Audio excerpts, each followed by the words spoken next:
Hi, this is Einar Salvik from Vorturna, and you're listening to The New Scene.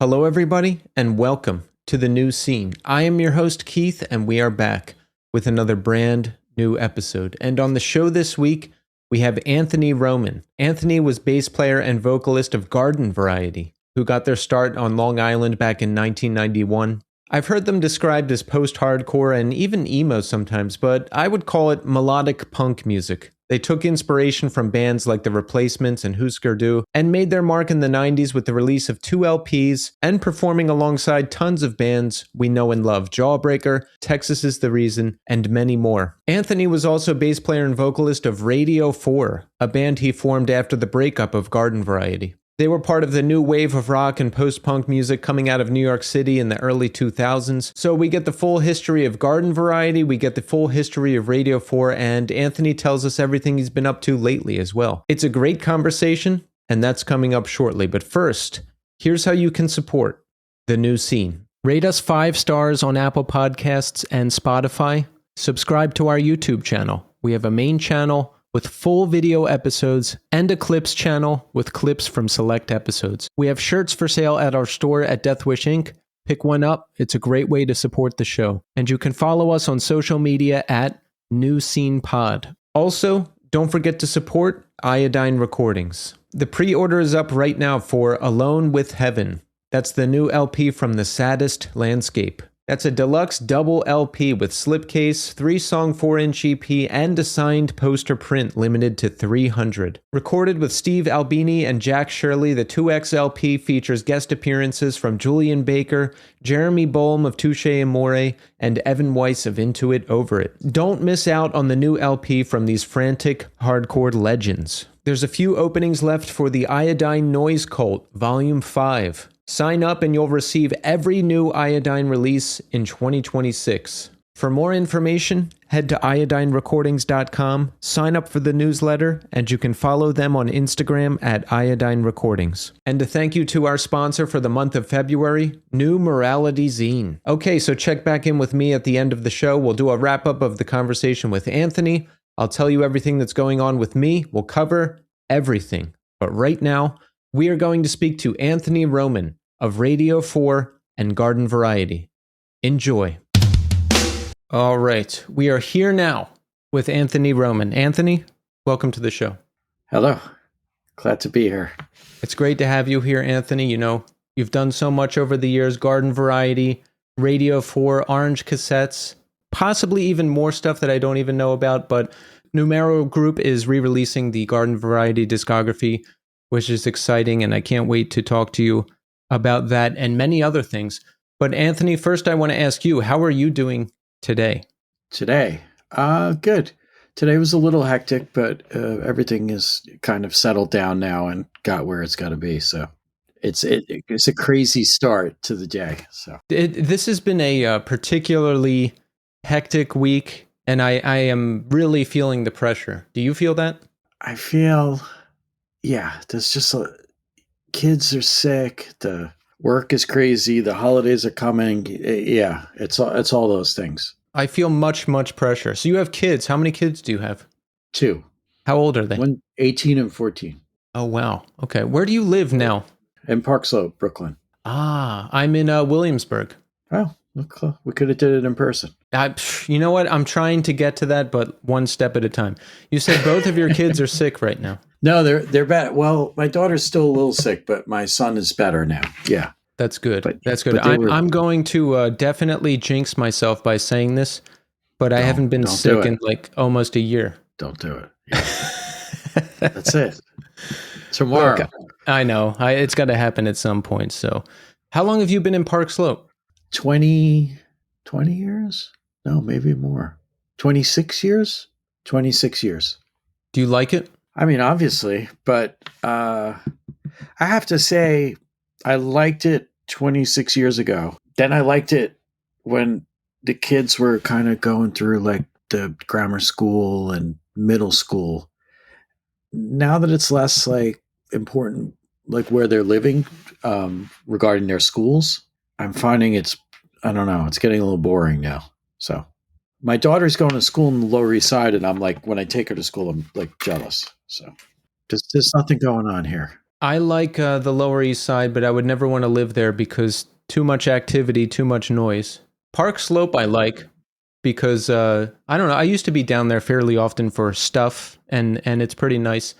And where I'm at in Williamsburg is really nice, but I'm getting nervous because there's like a lot of big condos going up around me, and that's never good. No.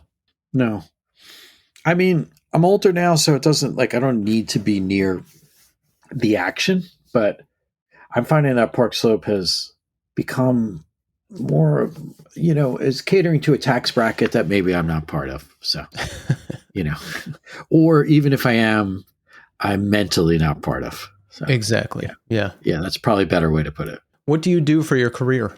I do a lot of work with podcasting for different companies, and at the moment, I'm working at a news company handling their podcasts, producing, writing, booking, kind of selecting, direction, just really production, all the facets of that, from concepts to making sure the edit is right. And the way the podcast exists now is, and I'm sure as a podcaster, it's like they go on TV, they go on YouTube, they get cut for the morning show, the afternoon show. Like they're just kind of like, they no longer exist as this audio only medium. That's kind of like a little set. They're as big as anything else, if not bigger, honestly. Yeah, the podcast is just the beginning. Then you got to cut it up and make YouTube shorts and TikToks and pull quotes for other stuff. That's right. It's all encompassing. And when you get it to a production level, it's not hard to make it look really good. And I think clearly younger people are excited to kind of see things in a more casual format. So I think they like them better than like TV shows that look like kind of a certain way. I notice with my kids, sometimes I'll be watching TV and they walk in the room and make a funny face and leave. Like they're like, it just must look so weird to them, like if you're watching, I don't know. Yeah, I'm sure you know what I mean. Like, I don't want to be critical of certain TV shows, but like if there's a certain way that they look that I don't think have anything to do with the way they consume media. Yeah, I think the roles have flipped. Remember when you'd be watching something and your dad would like walk in and stand up and stare at it for a second and then just leave? Yeah, that's what they do. Exactly. Now, yeah. Yeah. I specifically remember once I was watching something that I thought was, there's a very, very big show, and my son was probably 15. He walked in, he had the strangest look on his face. He just like looked at it like, and they just walked away. It's like, yes, they don't care. No. Did you grow up in Long Island? I grew up in Valley Stream, which Where's is that? It's Long Island. It's the first town on the South Shore of Long Island. So it's like right over the Queens border, Western Nassau.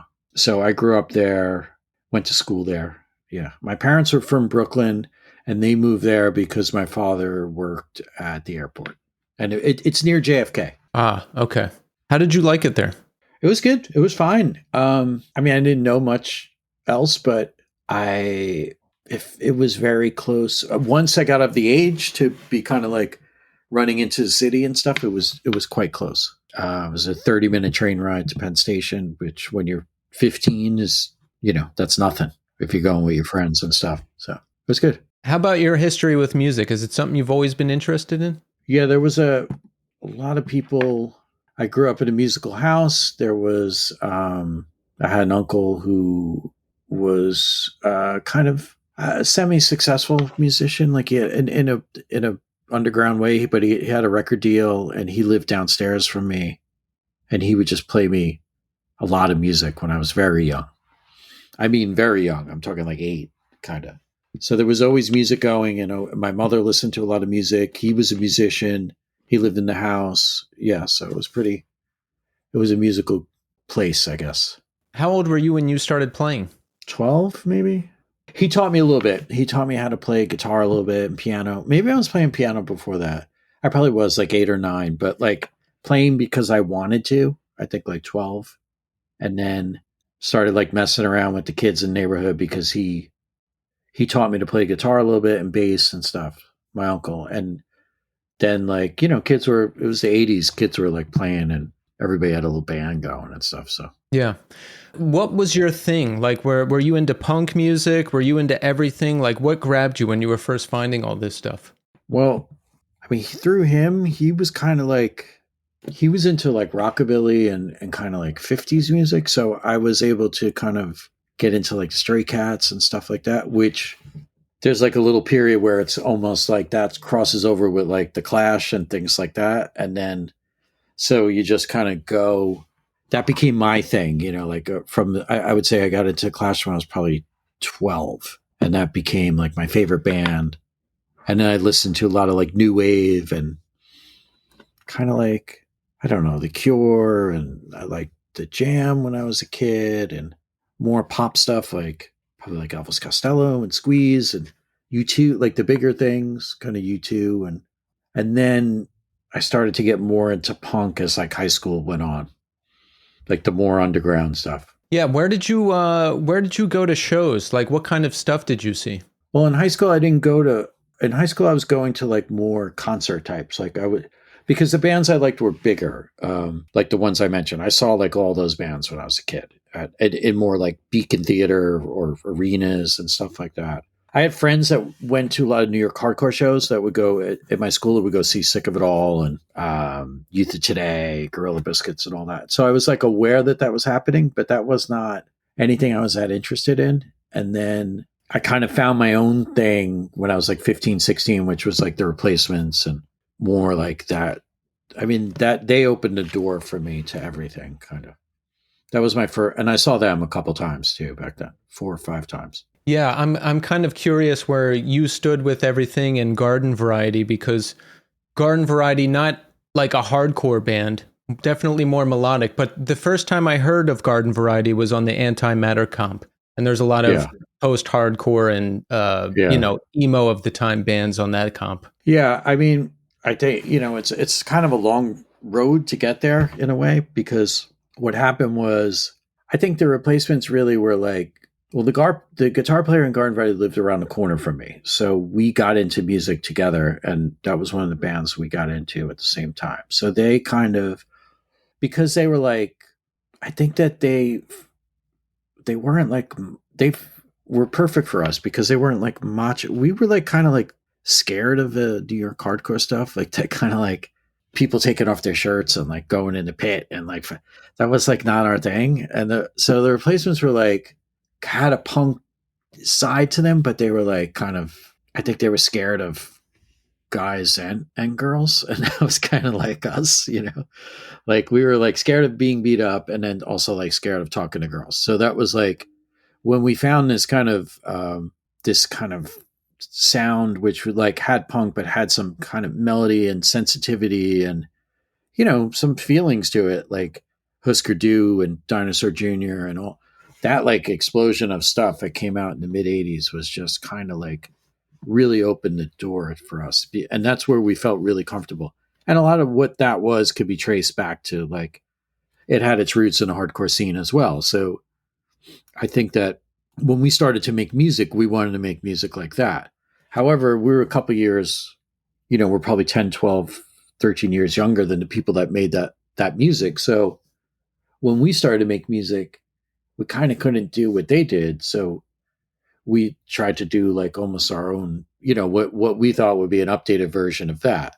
And by doing that, like we started to get exposed to in the early 90s, kind of like the stuff coming out of DC, stuff coming out of San Diego, Jawbreaker, things like of that nature that were kind of like heavier than the bands that we're talking about, but also melodic, and also like, because hardcore was getting more, at the time that we were coming in, hardcore was getting more melodic anyway.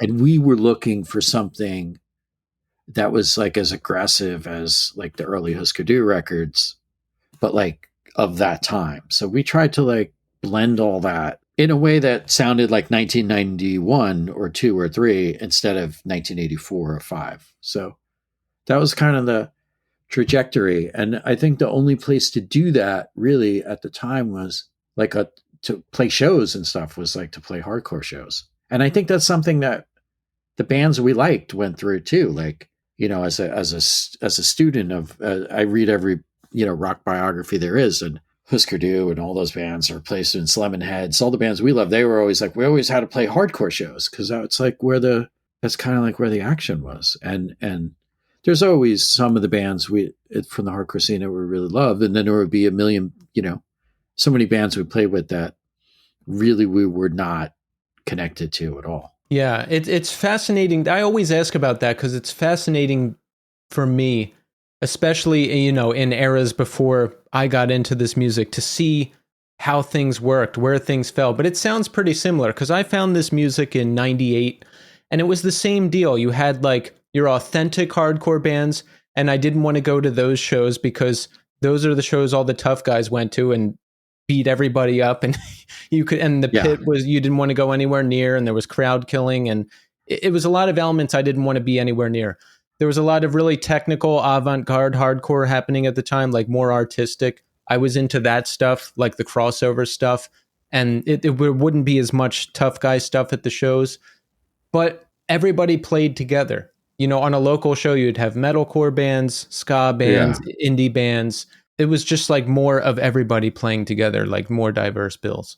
Yeah. I mean, we played, again, we never said no to a show.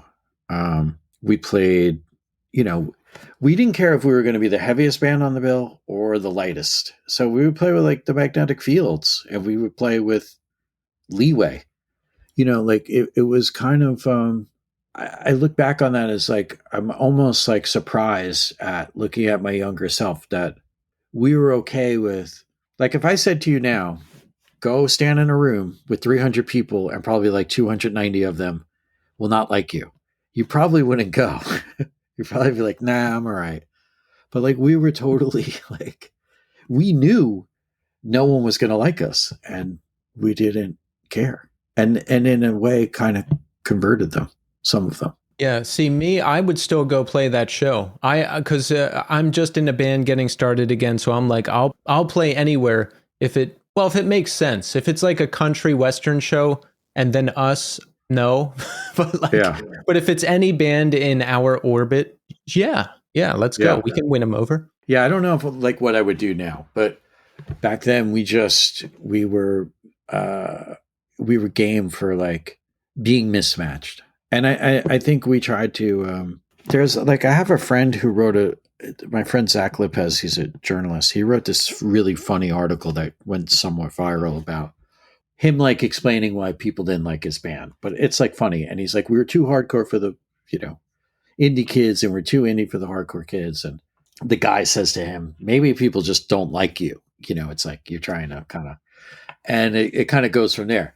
But I do think that often we looked at that puzzle as kind of like not a selling point, but a strength. Like we would be the band that would stick out on every bill, not the other way. Like we didn't view it as a negative. We viewed it as, we're going to be unique here. And I think that it became what kind of got us noticed in a very small world. So I think it was a good thing. How old are you guys when that band gets rolling? Are you still in high school? No, right after 19-ish, okay. 20. What's going on with you at the time? Like, do you want to pursue music full time and that's it? Did you have plans to go to college and do some kind of career? Like, what was up with you? I was going to college. I don't think I knew about a career. I just was into the band, you know.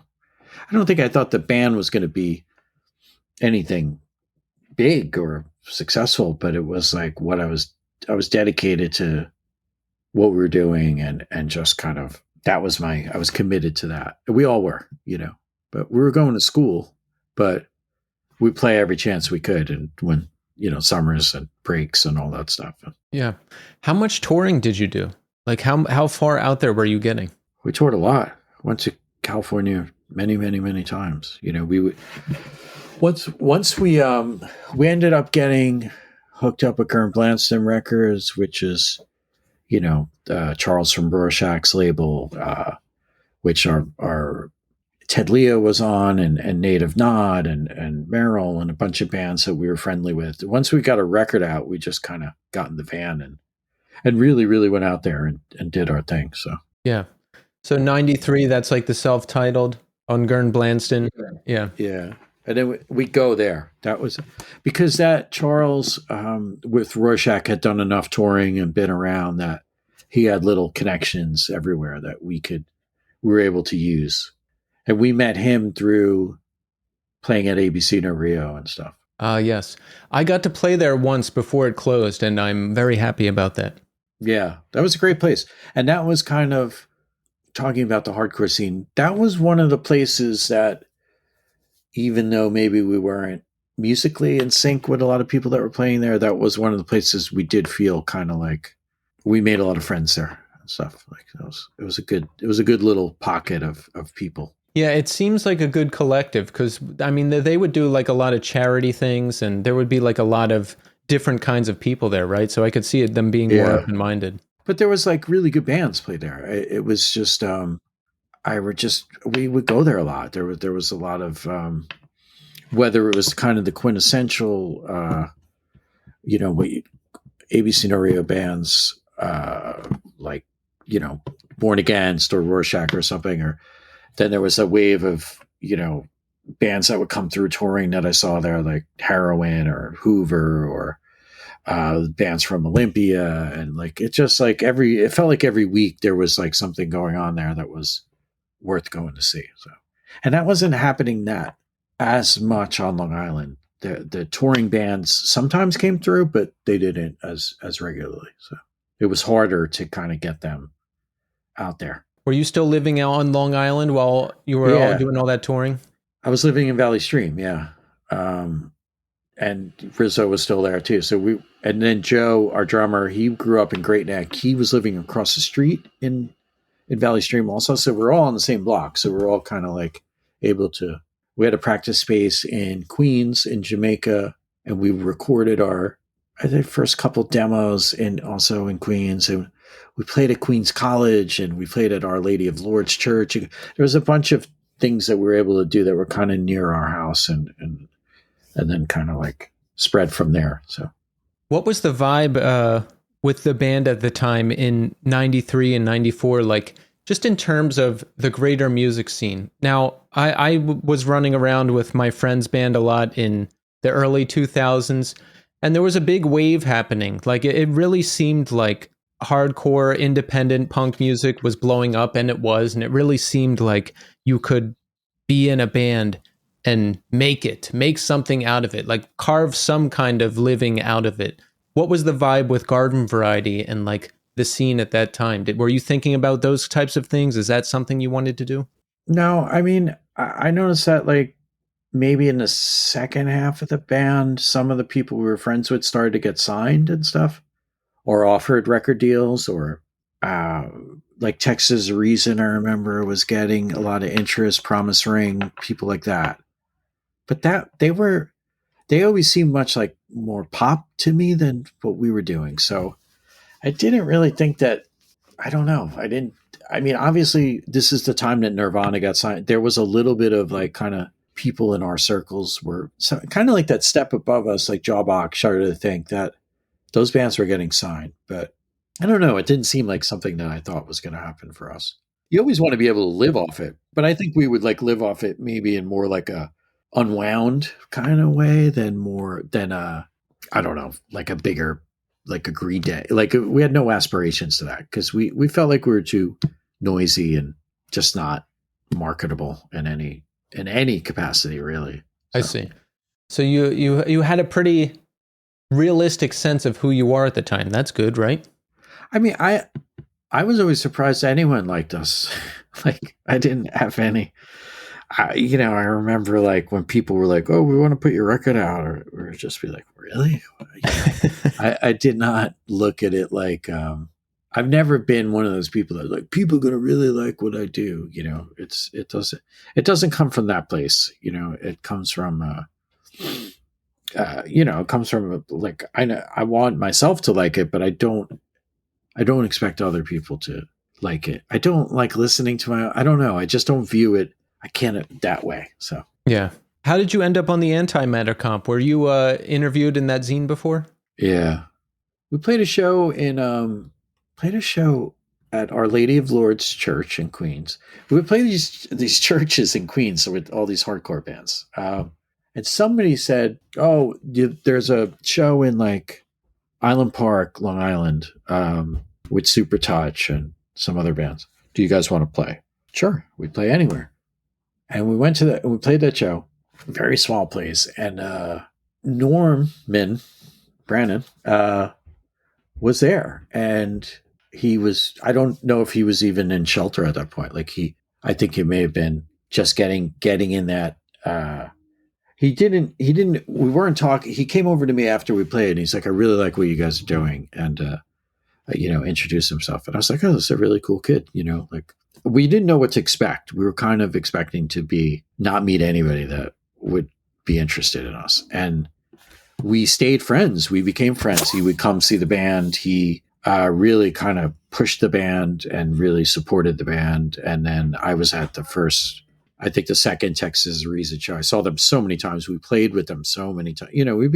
We're still friends. We still text every once in a while. And so being on that comp was not really like, I think it surprised other people, but it wasn't surprising to me because we were kind of in sync we were buddies. But he was a very, he got what we were doing immediately. I mean, somebody sent me something. He did like a podcast interview and he talked about Garden Variety for a while. And he explained that he knew what we were trying to do. And he maybe felt like other people did not. And the other person that was at the show was Artie Shepherd, who was in Mind Over Matter and Aerotype 11 and Owen St. Vitus Bar. He was at that first show too. And we met him that day and he's still my friend. So it's like, these are people you meet in a parking lot in 1992 and you're still friends with them.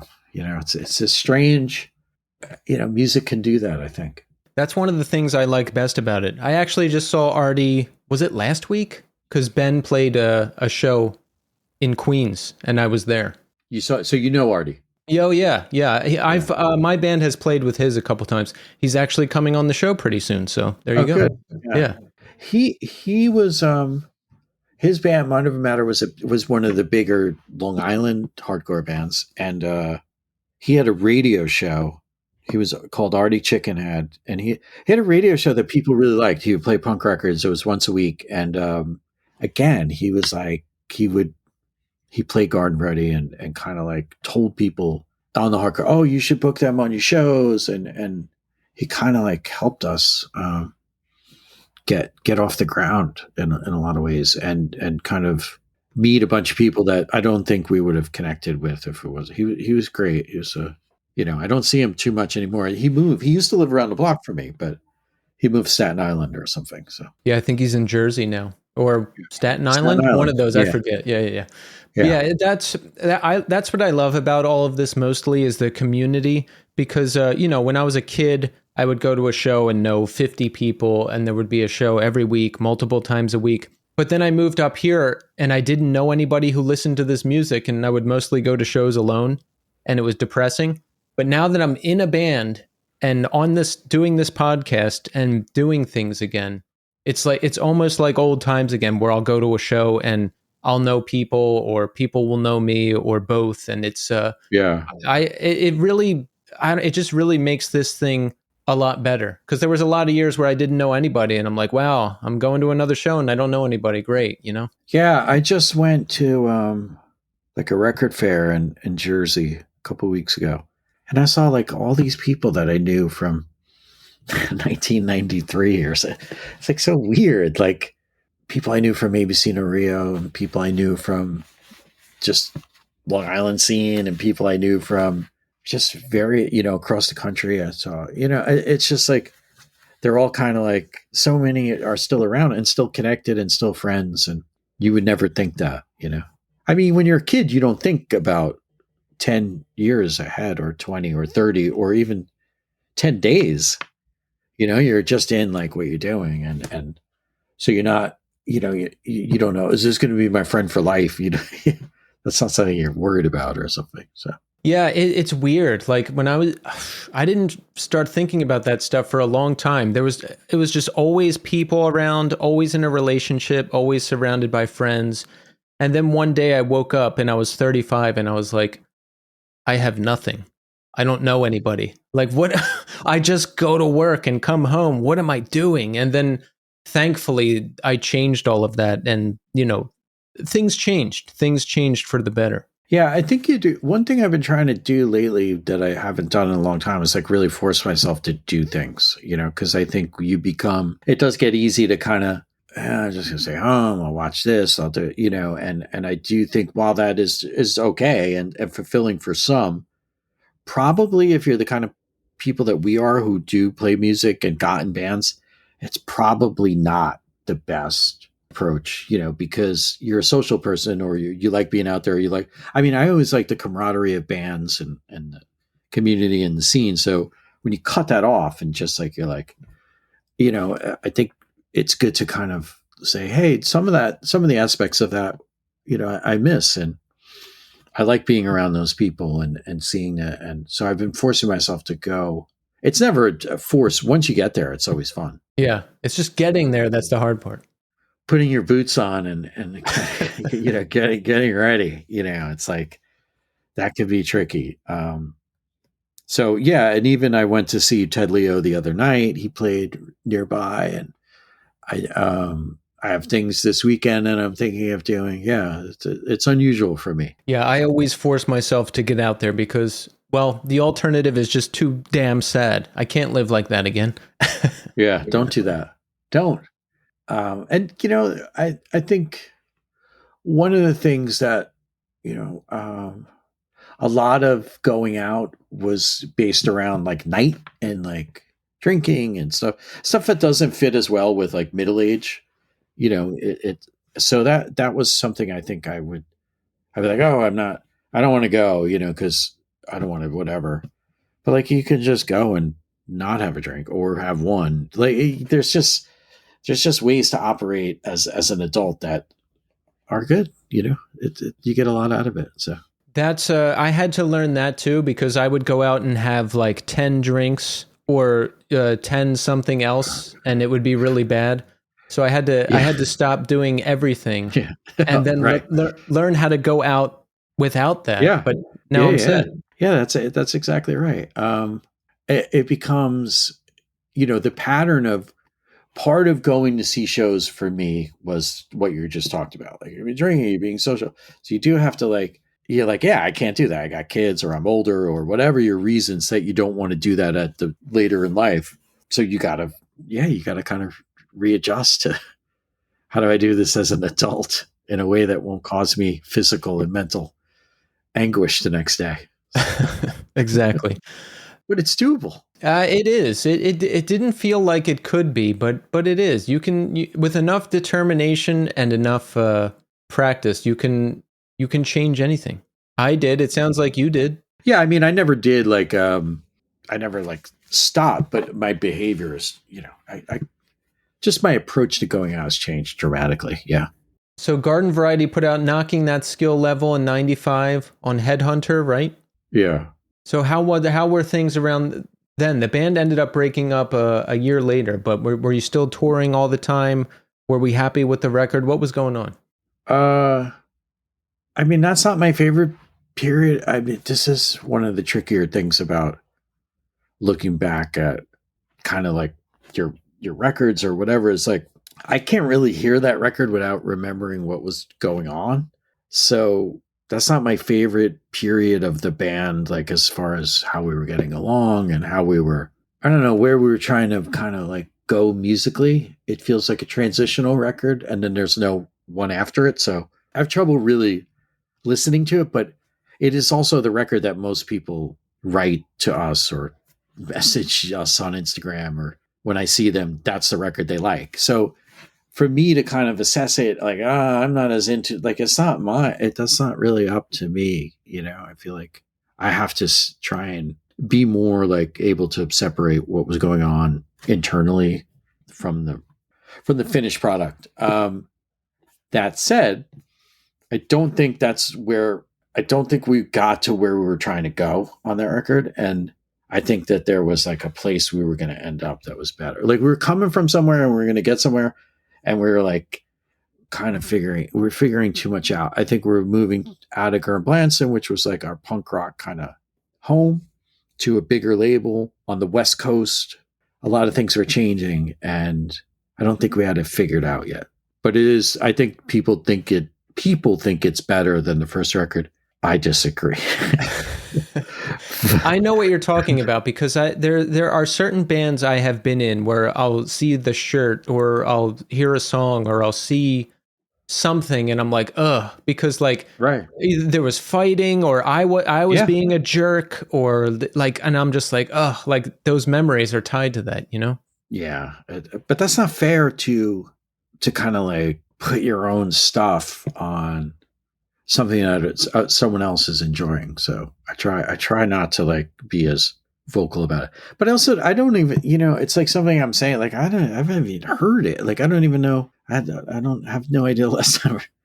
Like I don't even know what it sounds like. Not that I don't know what it sounds like, but I don't know it in a way that kind of is fair. I just felt like when we were writing the first couple 7-inches and the first album, I knew what we were trying to do. This record, we were trying to like, it just, yeah, we're going somewhere. We didn't complete the journey, so I think it would have been, the other guy, other two-thirds of Garden Variety, they feel really sure that the best was yet to come. So I don't know.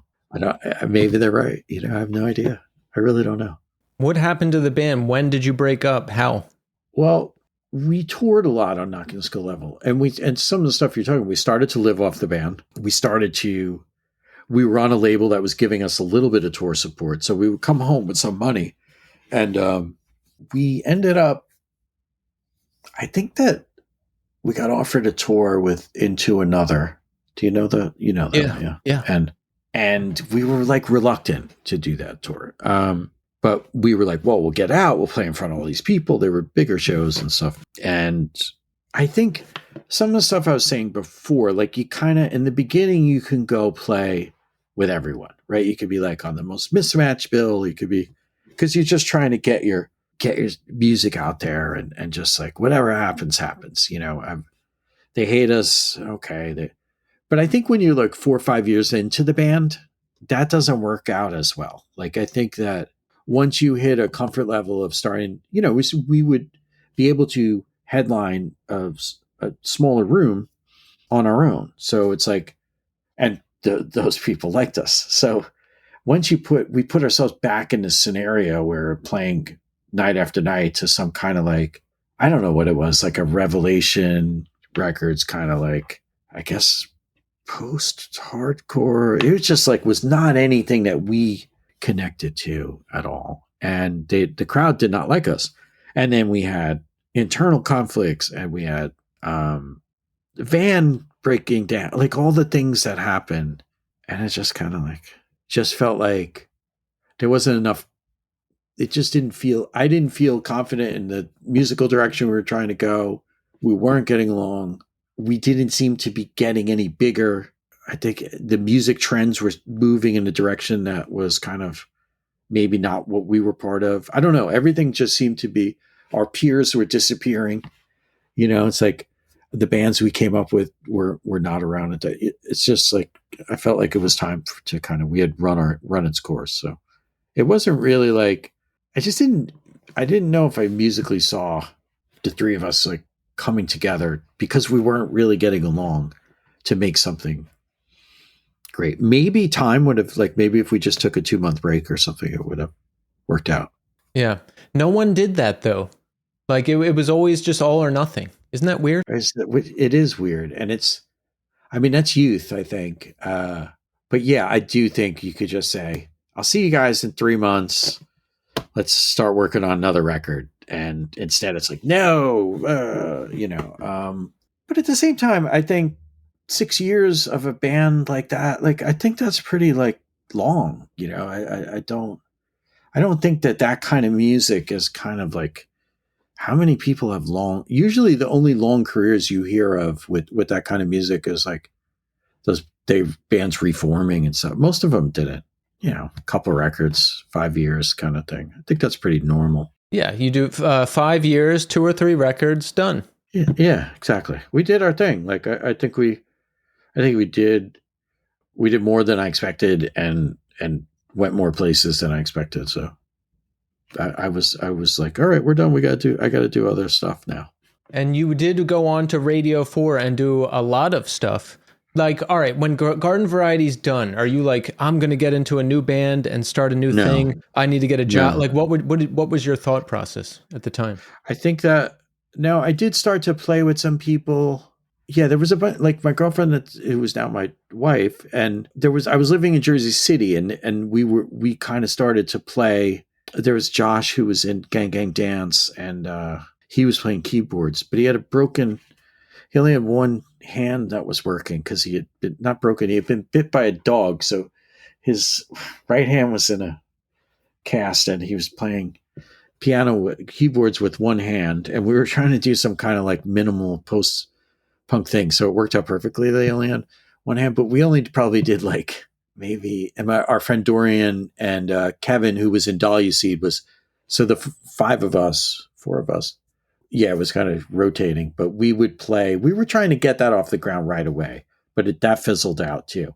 And then I don't think I was like certain that I would do anything for I took a couple years to kind of figure out what I wanted to do. And then I thought with Radio 4, I wanted to try and do something that didn't have any kind of like scene politics or, constraints, if you will. So like it was like, we can try and get we could try and go overseas. We can try and get popular. We can try and play to as many people as possible. Like no one would yell at us because Garden Variety was, we were always like, okay, talking about that. I remember we would play like, we would get offered like funny shows. Like we would get offered like we played with the Boston, the guitar player for the Bosstones really liked us. And he was like, do you want to play at this, like, in this theater, the Academy in Manhattan with us? And we're like, yeah, okay. And then people would be mad at us because we were playing with a major label ska band. You'd be like, oh God, So I didn't want any of that. I didn't want to go through that again. But musically, much more importantly, I wanted to do something that was not, because it's just like it's music young people make, like hardcore or post-hardcore. Like that's for kids. I firmly believe that now. And I think we can revisit it because we did it initially. But, I had a couple years under my belt and I wanted to try and do something that like had more to do with rhythm and space and melody and, traditional song structures and stuff like that. Yeah, it's certainly a departure from the scene and the scene politics and all that stuff. That was still a thing in the mid to late 90s. Like, oh, sell out and you're doing this or major label. I feel like that really cooled off after like the year 2000, but certainly leading up to 99, that was still a thing. That's right. And when Radio 4 was playing, some of the people that we came across were also kind of like frustrated kids I knew from the hardcore scene, and it was funny to kind of be like, you play a show with like Interpol and the drummer would be like, hey, were you in Garden Variety? And I'd be like, yeah. And he'd be like, you stayed at my house in Gainesville. Like it was all like, it became, that happened quite often, it'd be like people that I knew from the first go around were, kind of trying to take another attempt at, but in a different genre, kind of different style. So I'm glad you mentioned that. That's something I wanted to ask because Radio 4 Interpol's the first band I thought of, like that whole late 90s, early 2000s New York, that like new rock movement that was happening. I was wondering if there was any crossover, like if you would run into the same people, that type of thing. Yeah. That was an exciting time in a completely different way to Garden Variety. I mean, that was a time that was like, I mean, let's face it, most of the first half of Garden Variety, all the shows were during the day, Radio 4 was a band that played at night, it was like, and, the things that happen at night are significantly different than the things that happen during the day, as we probably just touched on. So that was like much more about going to clubs and going out at night and going and Manhattan, what was happening in downtown Manhattan. So yeah, I would go out and see Interpol, run into the people from Interpol or the people from, the bands that you would think, the Rapture and the like. And many of them, Carlos from Interpol was at the first Garden Variety show. It's like because he grew up in Queens. Their drummer was someone I knew for years. There was a lot of stuff but it functioned like a scene, I think, more in a almost like traditional, like you would read in the books of like, it was more like a social night kind of time, like downtown. It had very different vibe than the Garden Variety thing, which felt a lot more people were like still straight edge back then. And it just, it felt different. I guess more back in the day, hardcore, it was like, well, what do you listen to? And are you straight edge or not? Or there was like certain check marks with that New York burgeoning downtown scene, like the more what Radio 4 was part of. Was it like stupid at all? I can imagine like, oh, like he goes there, so we don't talk to him, or oh, that band's not cool, we don't talk to them. Like, what was the vibe with that scene? I mean, a little bit. There was a little bit of like, who are the new kids, kind of like, there was once some of those bands got big, particularly like Yeahs, I think, and bands started to get record deals. Then you would see these new bands come, and they would kind of sound like so you'd be like, who are these guys? And so yeah, I think that happens everywhere. But also, I think that happened in it's New York. I feel like you're always like, who's cooler than, it's always about that. Like, who's the cool. It's really dumb, but it's really, it really exists. So there's a lot of that here. And I'm from Philly. And so I'm still annoyed by the amount of like, oh, New York, cool. It's like, just stop. Come on. Just be a person. Do you have a record label? Yes. This podcast is with Iodine Recordings. Yeah. And my band is with Iodine Recordings and Mind Over Matter Records. Okay. And what's your band? It is called Memory Entry. And Iodine Records had like, there was a big screamo kind of band on there, right? Oh yeah. They have Jerome's Dream, That's Hundreds of AU. Yeah. They did the Quicksand reissues. The one I'm thinking. Yeah. My son was into them for a while. So, because my son would be like, you know the guys in Orchid? I'd be like, yeah, of course, yeah. So, although they're a little bit after, I actually met them in the city. I think that they existed in a little bit in the period like when Garden Variety was done. I think they're more like 98, 99.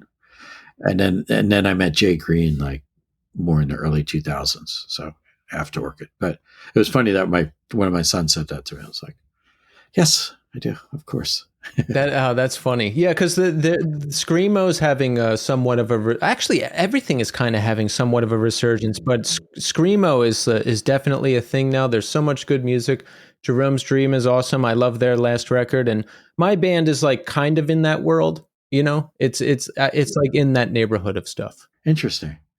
Yeah, I mean, I was a really big fan of, and I think I touched on it earlier in the conversation, but that kind of like, I saw a lot of the San Diego bands, Heroin, Antioch Arrow, Clickatat, Angel Hair, like who were from Denver, but part of that. I was really into that kind of, I don't know, whatever it was that, they were just like very theatrical and just chaos and like falling down. And it was almost like it seemed like the wave after Born Against and all that. And I'd like that stuff live really was, I feel like for the people that didn't see it, that was it was pretty incredible. And I feel like maybe what I hear of Orchid is just the next extension of that kind of thing, or the Locust, or those. That's like next wave, right? Next Gravity Mach 2 or 3 or something. So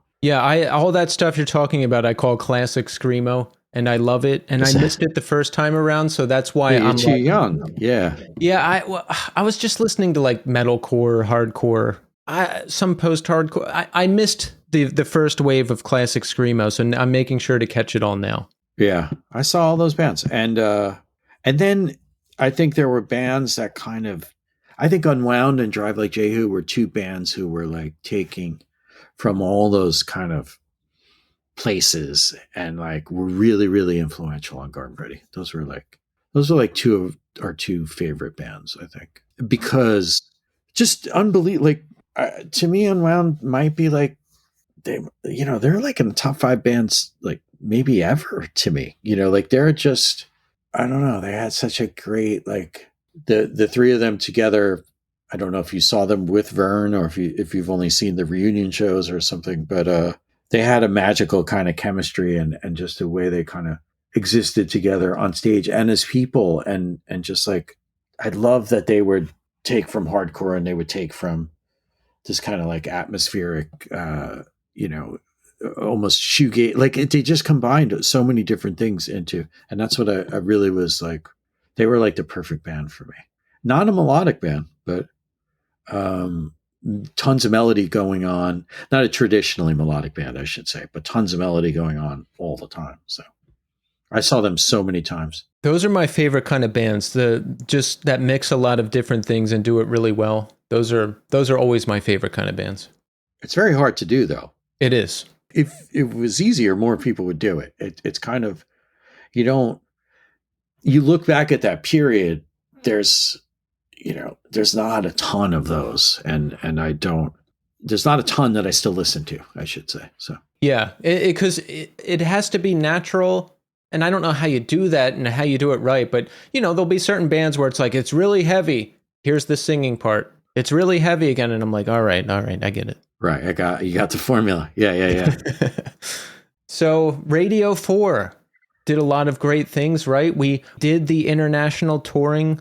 We got some good exposure. You were in the car commercial, right? Oh, we did so many commercials. That's what I'm saying. Like we were free to license our music and we did car commercials. We did Coca-Cola commercial. It was that time where licensing was very popular. We had I think a sound that was in at the time.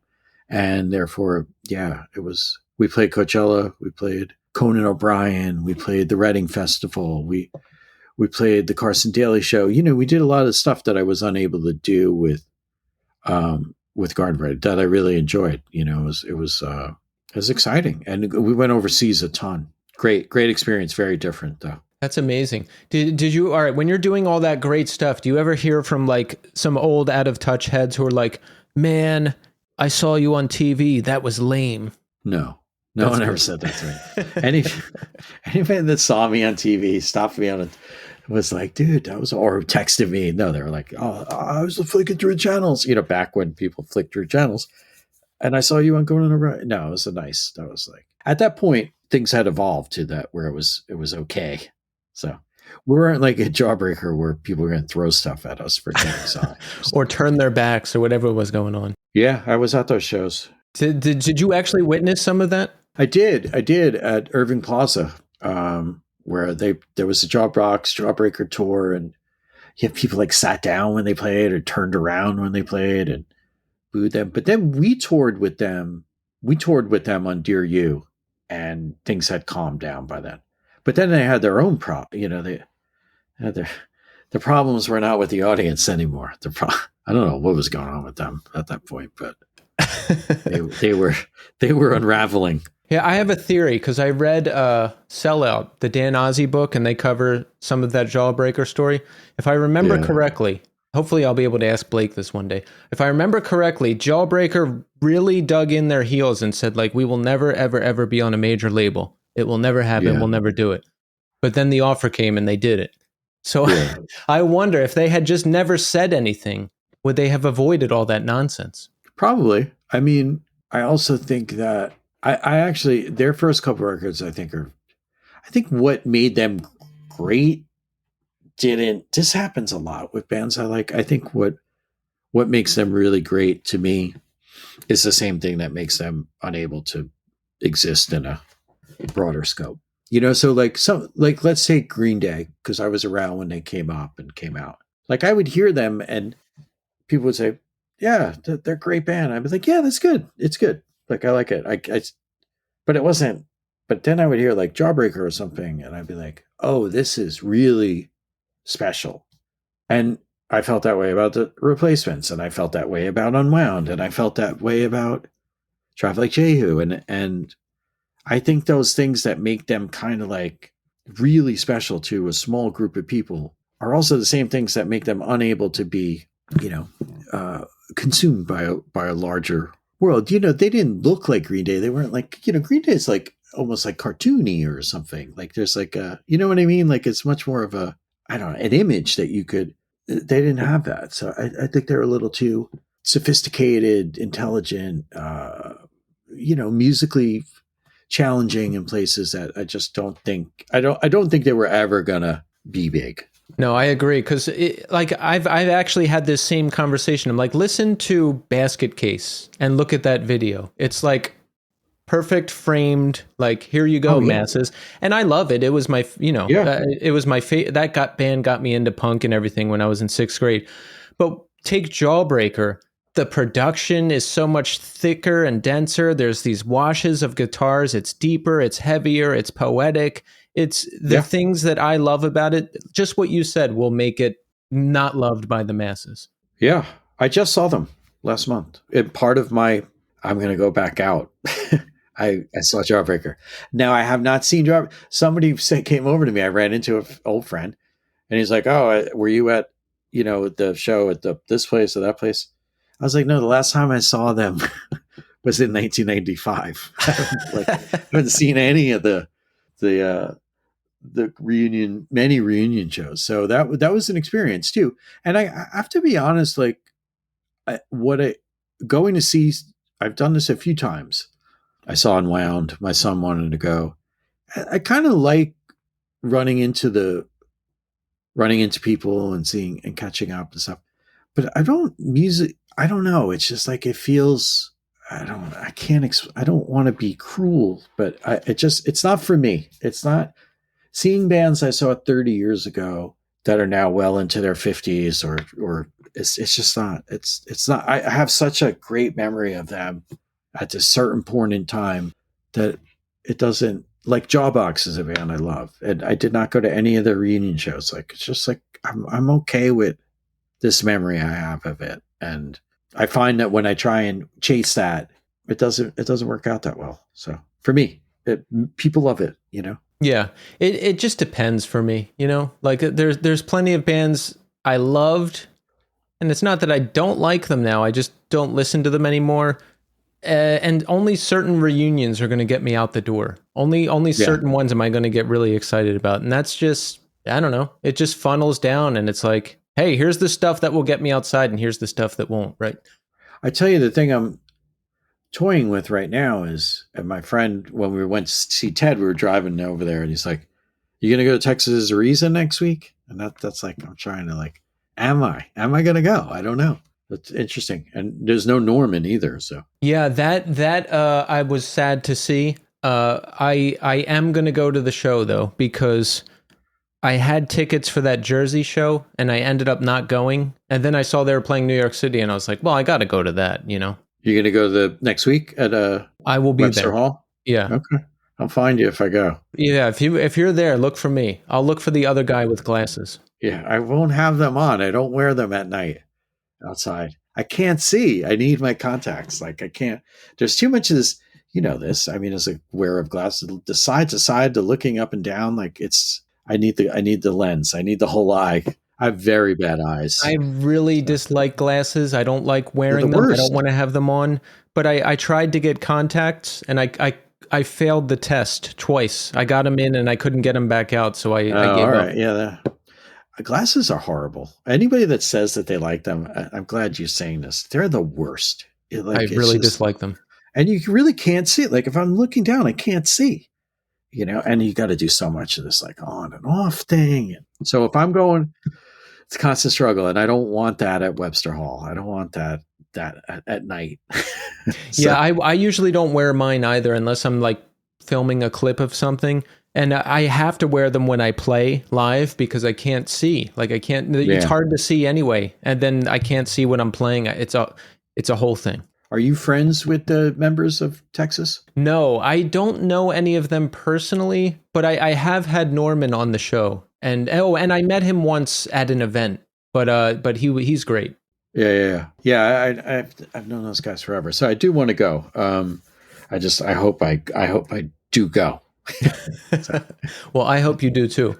So Numero Group is releasing the garden variety discography. Tell us about that. How did that come about? When did discussions with them start? They just started like a couple months ago. I had Ken Shipley, who runs Numero Group. He's been a friend, a fan of the band since back in the day, and we used to communicate a little bit via like writing letters to Garden Variety or talking on the phone or whatever. And we stayed in touch, and then I think I was just kind of like emailing him, and he was just like, "Hey, why don't I?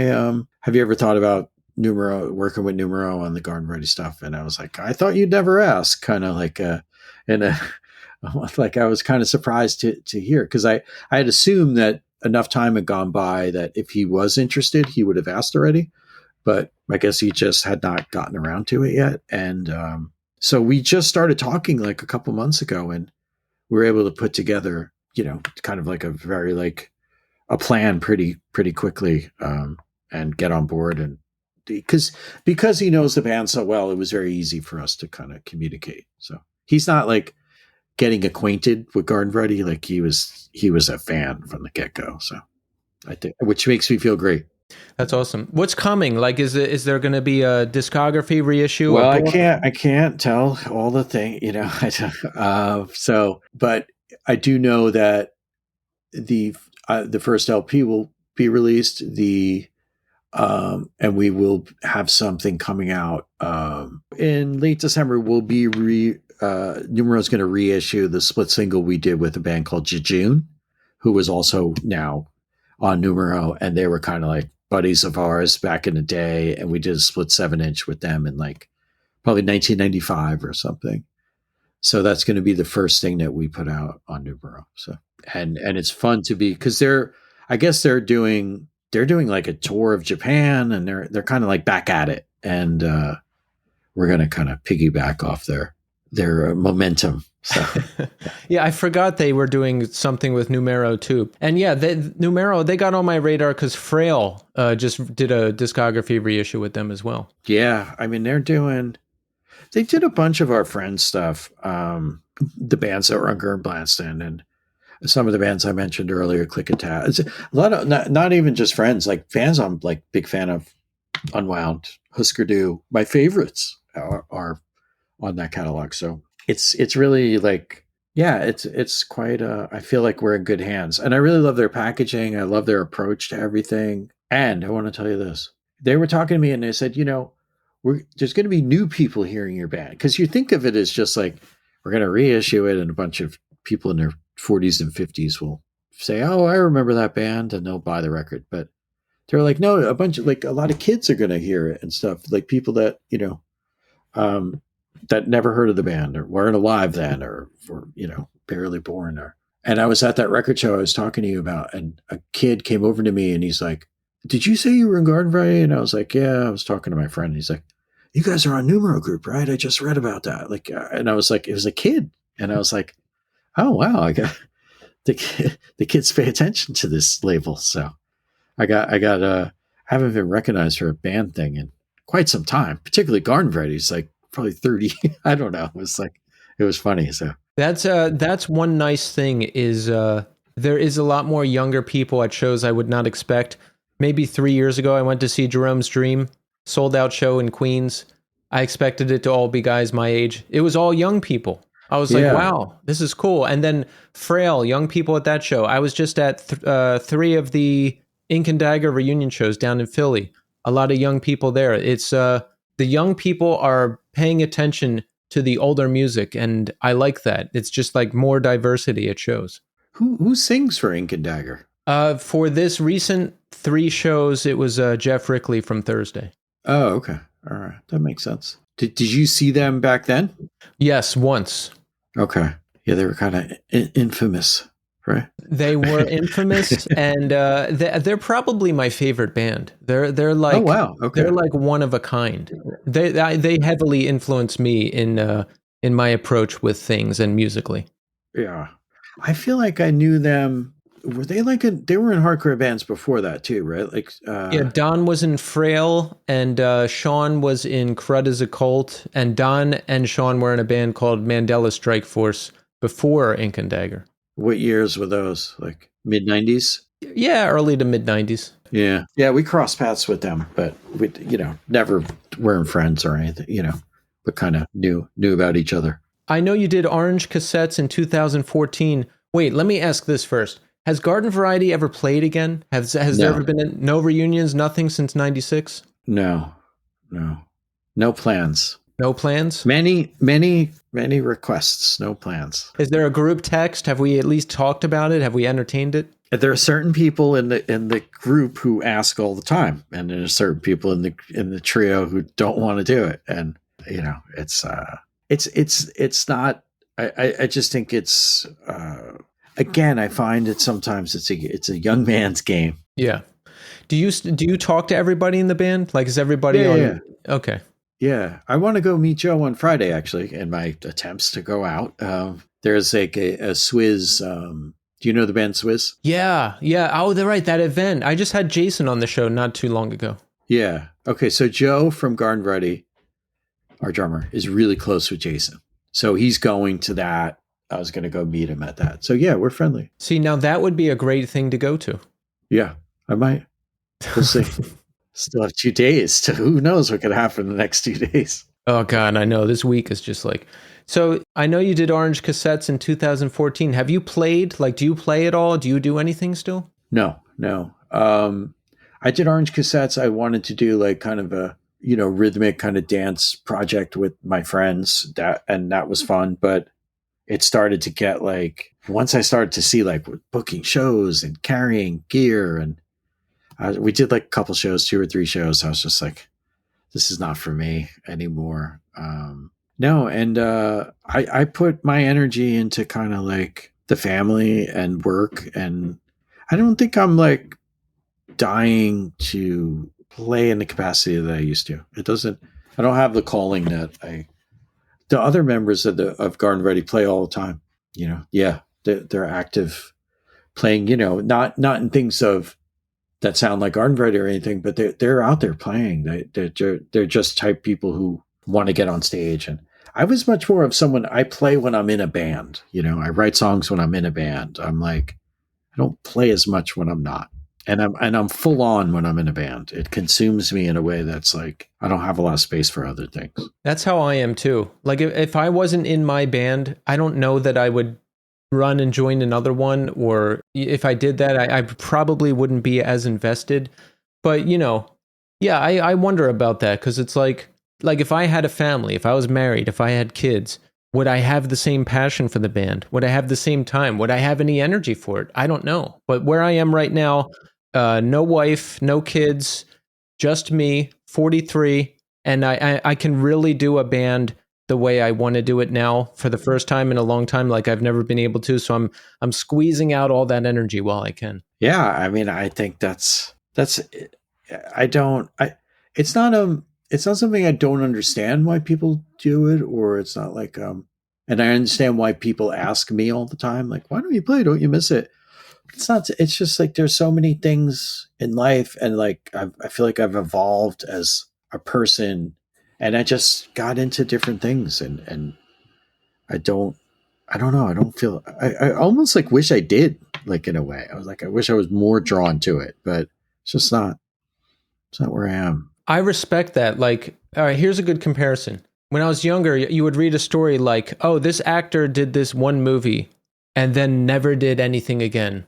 They didn't want to do it. And I'd be like, what? Like, you could have been in more movies. How could you not want to be in more movies? But it's like, no, they did it and they don't want to do it anymore. And I have things like that. I have things that I have tried that I never want to do again. So I respect the fact that you can be like, I did it. It's not my main focus anymore. And that's it. Yeah.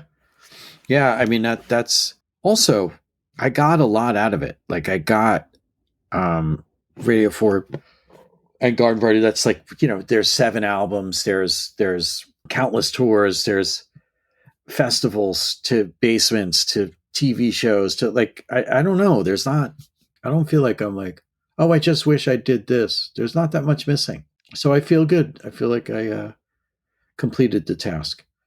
But the one thing I'm focused on now is kind of trying to get out there and see my people more. I left them behind a little bit, and that's not great. Well, once they hear and see this, they will be calling for you. They will be inviting you to things. It's going to be crazy. Are you going to go to the Rough Trade thing? Is that the Swizz thing?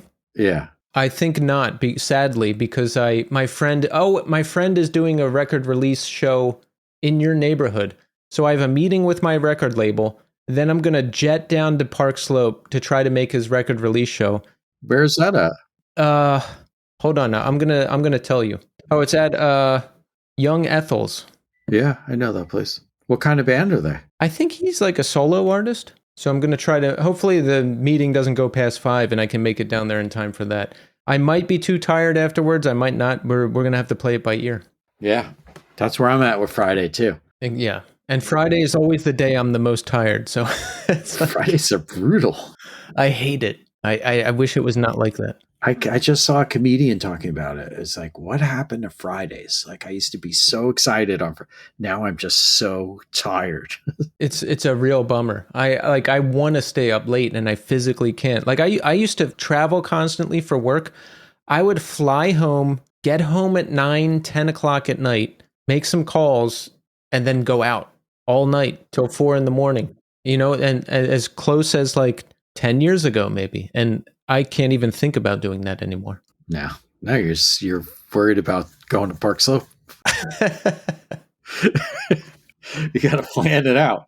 Do you ever talk to Radio 4 still? Do they ever say, hey, we should do something? Or do you want to? Yeah. Yeah. I talk to those guys. I talk to everybody. I mean, I think everybody to a certain extent misses it, but the main guitar player in Radio 4 is not. I go in and out of contact with him, so it's a little trickier. But not because anything happens. He just like we talk and then drift off and stuff. So there's no enemies in this story. So like everybody's on okay terms. That's good. I used to have enemies because I used to be like not the best person, but I'm pretty sure I've made a lot of amends, at least musically. I don't think I have any enemies now. Yeah, I think everything's good. You went through a period where you worked on yourself. Big time. I'm still in it. Every day I'm still in it. I know, it's so funny. Imagine talking like that 20 years ago or something, right? It's so funny. I can't. But these words, like these expressions that like you would never just even, if someone said them near you, you'd be like, what are you talking about? Like working on yourself. Yeah. Too much ego and too much insecurity back in the day to ever even think about just talking about what's going on or taking a break or any other thing that would make sense. Or just, I think of it like too much fun to be had. That's like, that's when I think about like, right, my 20, like, it's like, there was just too much to do. Like you didn't have time to like ponder, it was just like, it was such a great time. It's funny when I think when I see a lot of younger people now, they have, even today I went to the coffee shop and there was a bunch of people that in their 20s and they were all there. They had been running. And I said to my wife, like, what is these people doing? Like, why are they awake? I wasn't awake at 8 o'clock when I was 24. Like, no way. Unless I was up the entire night before. Right. That's the only way you would be there. Yeah. And they're like they're all fit. And I don't know. It's interesting. Yeah, it's weird. I do that now, but yeah, as you should. At 24, it was like, do I have money? Can I go out tonight? Can I drink? What girl do I like? Does she like me back? Can I be in a band? Am I in a band? That was about That's it. That's all you should be concerned about. Yeah, where is everybody tonight? Like where can I find my people? So we have the complete discography coming from Numero Group. I don't want to say that for sure. I think they're gonna put things out, and then I think they'll see how far they go with it. You know, it's gonna come out. It's not coming out as I don't think there's any plans to put out a box set. It's like let's put the single out, and then maybe let's put the album out, and then let's maybe put another single, and then the second album. I think it's gonna come out in a way that I kind of like. I don't really like box sets, so we have releases coming from Numero Group. Yes. So we're gonna keep an eye out for those. I mixed up two notes. I was reading about the old complete discography from 2019. Yeah, so we did one with a German label that went out of business, Arctic Rodeo, which is oh yeah, that label. Yeah, and I also think that was part of the Numero kind of like hesitation, maybe, or because they were like, oh, they did one already, you know, like maybe. And I probably should have just talked to Ken from the get-go. So, but you know, it's that thing. Like, remember what I said? I don't know who likes this band. Like, I'm not just going to start calling people and be like, hey, put out my band. You know, I don't like to ask for things, especially like that. Like, all right, I asked to get my band on a label and it did. That you have to do. But like, let's say the promo cycle starts for the next album. I'm not going to like start hitting up podcasts and be like, will you have me on? Would you have me on? You know, like for that kind of stuff, I would just like wait to see what comes in. It's hard. And I think, you know, we were, to take it a step further, we came from a time when a lot of people would be like, put out their own records. They'd be like ready to like, we're ready. We're going to put out, we were not. Rizzo, Joe, and I, we waited like patiently for the people to decide, you know, like, okay, we want to put out your record, and we felt like there was almost like steps, like you know, like little promotions, if you will. That's how we kind of viewed it. Like, we're going to play some good shows, and then someone's going to say, I'll put out a 7-inch, and you know, they'll take care of it and they'll pay for it and stuff. And you put that out. And then you play some more shows, and someone will say, I want to put out your album. And you just like, it builds in a very organic. We were not like, you know, we didn't have that Discord, Ian McCall, like, we're going to put out our, like, with the belief in yourself to kind of do that. That's not, we were much more like, we understood that what steps to take, and we would work really hard, but we didn't like, we didn't have that confidence that you have. Just like those DC kids all had that. They were all confident. That's a whole other story. They're all like, just like ready to go and ready to do stuff, you know? Yeah, I was not confident. That's why I'm fascinated when I talk to people that are like, yeah, I just started my own label and put out the record. That's what I'm saying. Yeah. I'm like, what? Like, how? Never. I would never do. I would be like, here's my record. No way. And they would just like walk around with that. I'm like, I don't know, man. I think about it. It's interesting. It's just it's because hardcore has a lot of that. Hardcore has a lot of those people that are really kind of almost like have a personality that you would find more in like just different worlds. You know, that it's like very alpha kind of like, I don't know. Yeah, it doesn't sound like either of us have that at all. No, I respect those bold people who just go out and get things done. Like, they lie to get into a band. They start their own label. They fearlessly get things done, because that was not me. I had to slowly do it over time. And now that I've carved out a little bit of a space for myself, I feel a little bit more empowered to handle things and ask for things and all that stuff. But it took a very, very, very long time to get there. Yeah, I agree. Well, Anthony, this was great. Yeah, so this is long, right? Hour and a half. Is that how long you? The max I will do is usually an hour and a half, sometimes 2 hours if things are like really rolling. But this is about it. Do you edit it then? Yeah. So this will cut down to like an hour or something. This will cut down to 5 minutes. No, I'm just kidding. Yeah, eight minutes. I don't 3-minute vertical YouTube shorts, right? Just that's all you're gonna do. It takes about 15 to 20 hours of time to edit each episode. I don't take out big chunks of content. I just clean it up. If we're tripping over each other, I clean it up. If I'm making noise while you're talking, I take it out. Do you mute the other person the whole time? If there's noise, yeah. You're a pro.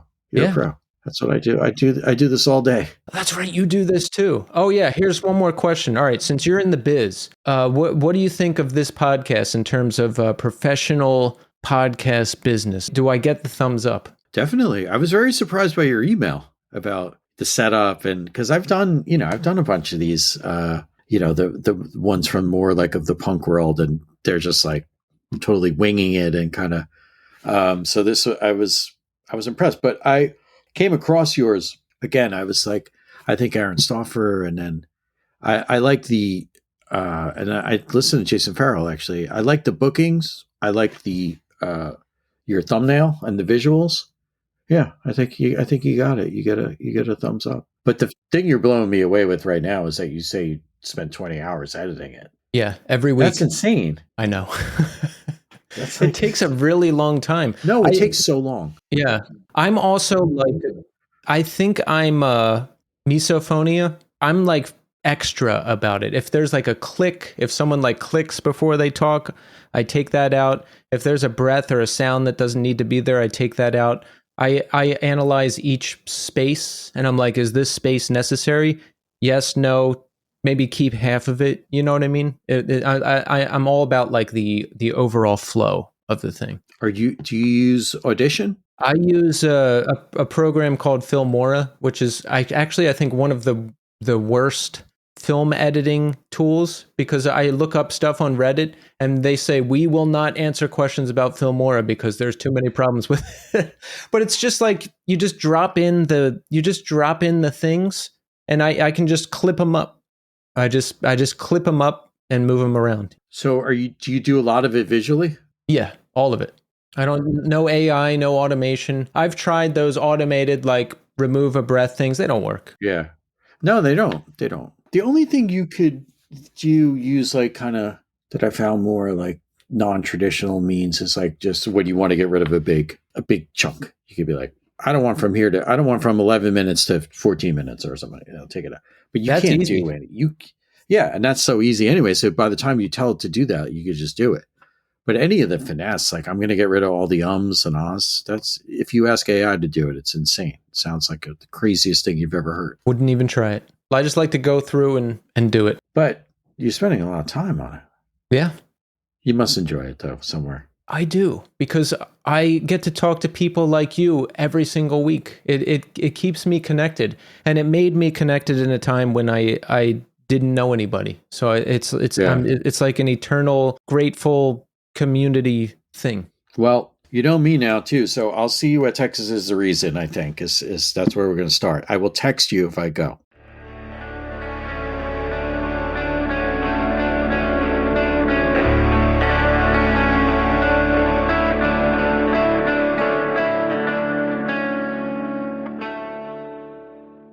And there you have it. Anthony Roman.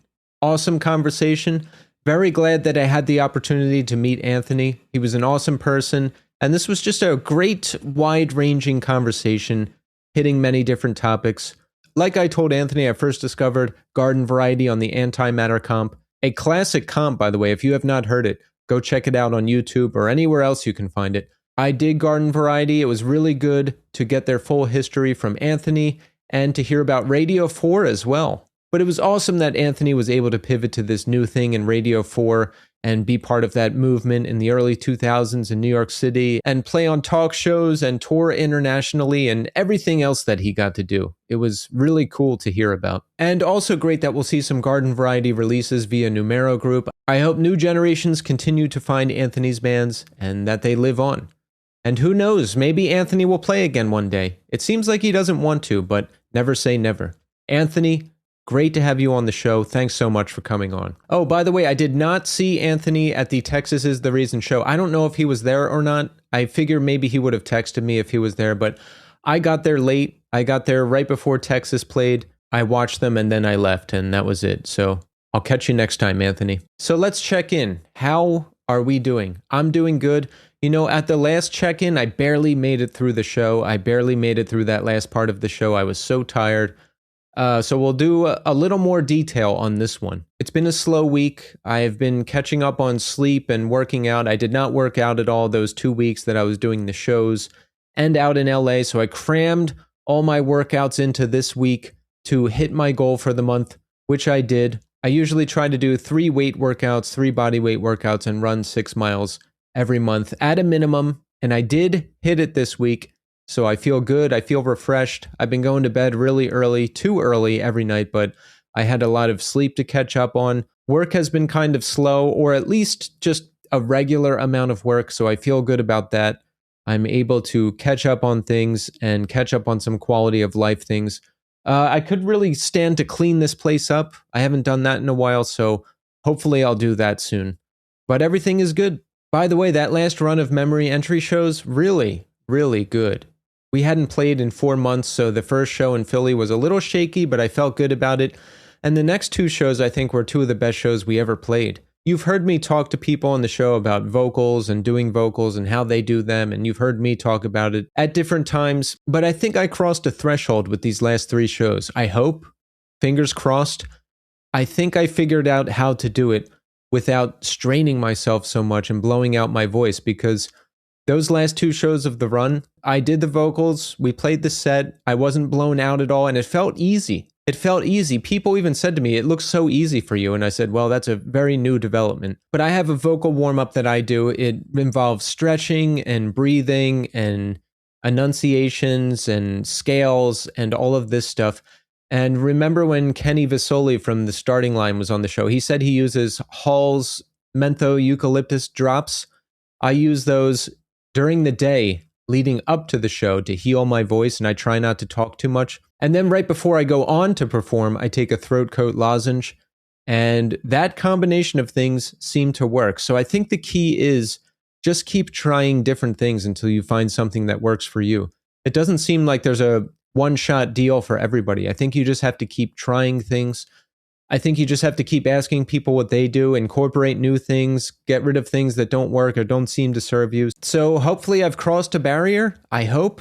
We're going into the studio to record soon, and the vocals were really hard last time, so I hope it's not as difficult this time, but we'll see. I feel good. The record sounds amazing. I can't wait to get it recorded and get it out into the world. So as you may have seen online or heard me mention last week, I was in Los Angeles with Nathaniel Shannon. We went out there to cover 2 of the Frail gigs. Frail played 4 shows in Los Angeles. And while we were out there, we recorded the latest episode of the new scene on location. And let me tell you, it's going to be a jam-packed episode. We're wrapping it up and finalizing and editing it now, and I can't wait to post it for everybody. It was a really, really great trip. We went prospecting for gold with Don DeVore and the rest of Frail. So to be out there in nature with friends, digging for gold, what a once-in-a-lifetime opportunity. There's going to be full coverage of that in the episode. We ran into some special celebrity scene guests while we were out there. There's some surprise interviews. There's all kinds of stuff. We cover the Frail shows. We do interviews at those shows.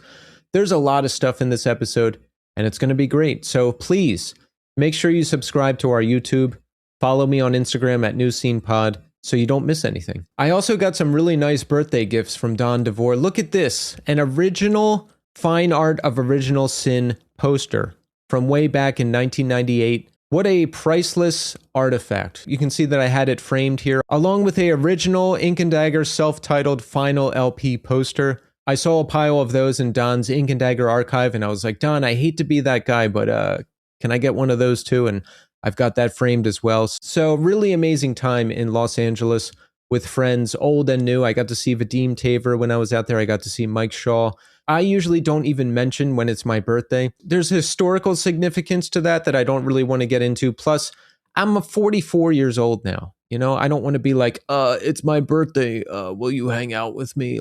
So I usually just don't even mention it. But since I was out there and since I was with friends, I did mention it, and then people found out, and I got some great gifts and got to hang out with people and got to hang out with musicians that I love. It could not have been a better week. So I'm really, really happy about that. Let's check in with some listeners. We've got some new Spotify comments. Frank said this about episode 318 with Dan Thompson of Low Heaven. Great interview. Dan and Low Heaven rock. Thank you, Frank. Yes, Dan is awesome and Low Heaven are awesome. Primeval Deviant said this about episode 288 with Harper Boyterry of Greet Death. Been listening to Greet Death for a few years now, and Die in Love really has a special place in what's left of my heart. Wish Logan and Harper did some pod interviews together. Really dig this episode, man. Thank you, Primeval. Yes, Die in Love is my favorite record of last year. And listen, if you know the show, you've heard me talk about Greet Death a lot and how much I love the band. And that's a great idea. I would definitely interview Logan and Harper together on an episode. Maybe we can do that sometime. And Justin Adam K said this about episode 316 with Jordan Olds of Blood Vulture and 2 Minutes to Late Night. Well, unlike Converge Guy listener, loved this episode. Really like hearing Jordan's story, and I really love all my favorite creators coming together.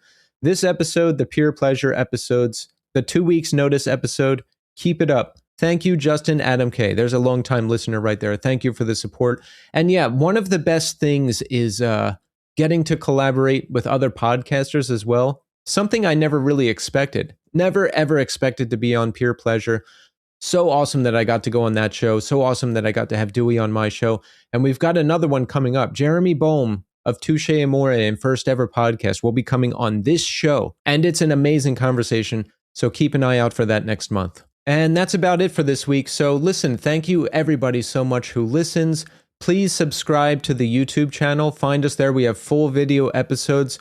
Subscribe, like, comment, share. All of these things really help out. And now we've got the new scene on location. Nathaniel and I are going to keep filming new episodes, and you can only see it on YouTube. Also, Spotify comments on posts, likes on posts, story shares, anything. All of this helps get us out into the world, so I appreciate everybody who supports the show in any way possible. I'm back next week with a return guest, a big return guest who you're going to want to hear from, and it's probably one of my favorite conversations I've ever had on this show. So make sure you tune in next week, and I'll see you then.